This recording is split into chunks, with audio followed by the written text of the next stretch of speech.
Let's talk common problems when you're painting stained glass pictures because I've been doing a lot of these recently and I've come across some common problems I'd like to share with you.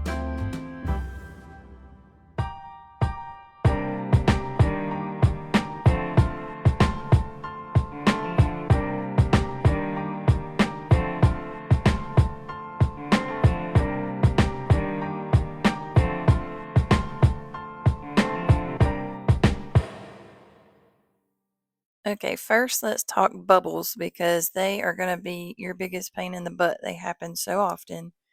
Here you can see there's a really large one. Just grab a sharp toothpick and pop it. For those really tiny bubbles, you can take that toothpick and pop them just like you did the big one. It just takes a little bit more effort. Sometimes you have to push them to the edge to kind of blend them in with the leading. Take that same toothpick and go back through the paint, making little lines back and forth, and you'll find clumps of paint sometimes, like this one. That often happens while I'm painting. I notice it like at the end of the nozzle here on this white paint. Just take a paper towel and kind of smear it off. So that's what I managed to pull out this time. I think to cut down on that happening, I should probably take the nozzle off when I'm done using that paint and just run it under some running water. There's really no quick, easy way to get this done. I think this painting ultimately took me an hour and a half to 2 hours to finish. It's a really large painting.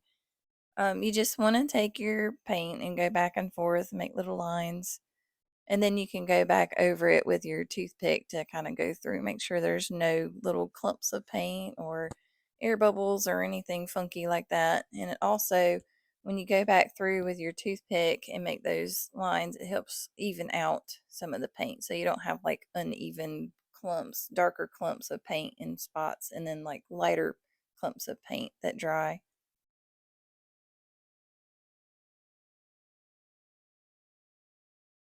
All right, let's talk pet hair because it is a common problem when I'm painting. Just grab a toothpick and pull it out easily. You want to do this before the paint really starts to dry.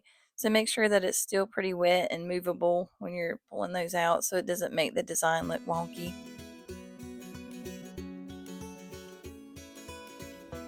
And here's this one all finished that I was working on in the video. I hope to bring y'all some more tips on different things, so keep a lookout for videos. Y'all be blessed. Get out there and get creative.